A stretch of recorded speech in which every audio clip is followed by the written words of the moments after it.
ئارتفرۆش گەورەترین پلاتفۆرمی هونەری کوردی کە تایبەتە بە برەوزان و بە بازاڕکردنی کاری شێوەکارانی کورد لە ناوخۆ و دەرەوەی کوردستان.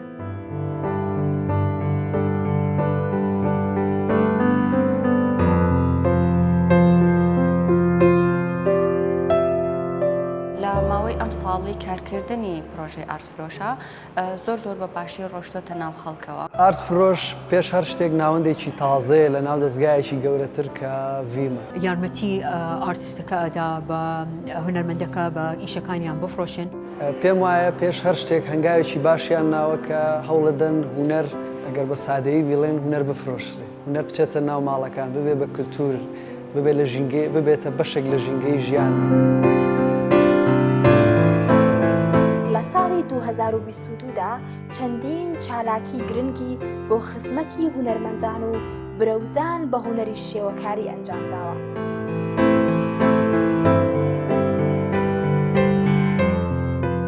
ئارتفرۆش 4 پێشەنگای تایبەتی بۆ هونەرمەندانی ناسراوی کورد کردووەتەوە.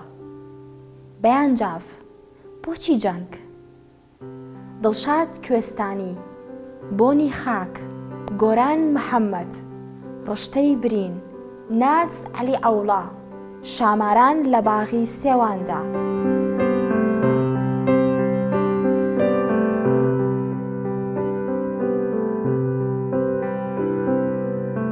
پرۆژەیەکە کە بەڕاستی ئەمەنەیە گرنگە کە ئێمە نامانەوێت تەنیا لە ناو کوردستانە قەتیس بە بەڵکو زیاتر بڕواتە دەرەوە. ئەمەش لە ڕێگەی ئەو پێشانگانە و دەوڵەتیانەوە ئەبێت کە لە دەرەوەی کوردستان ئەکرێتەوە و بینەرێکی زۆر باشی هەیە.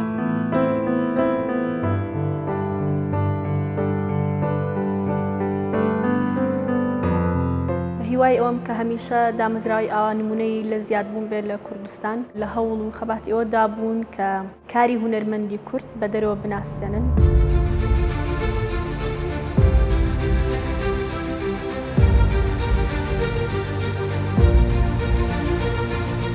تەنیا لە ساڵی 2022دا 113 تابلۆ پەیکەر و دیجیتاڵ ئارتی هونەرمەندانی کورد لە ڕێگەی ئارتفرۆشەوە فرۆشراون. 65 هونەرمەندی کورد لە هەر 4 پارچەی کوردستان لە پلاتفۆرمەکەدا بەشدارن. 357 تابلۆ پەیکەر، سیرامیک و دیجیتاڵ ئارت لە ماڵپەڕی ئارتفرۆش نمایشکراون.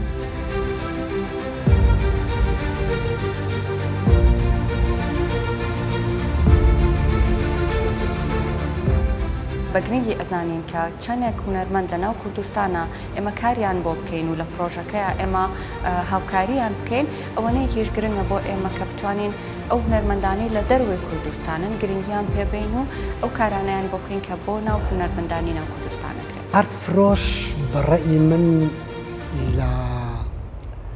لە شۆڕشە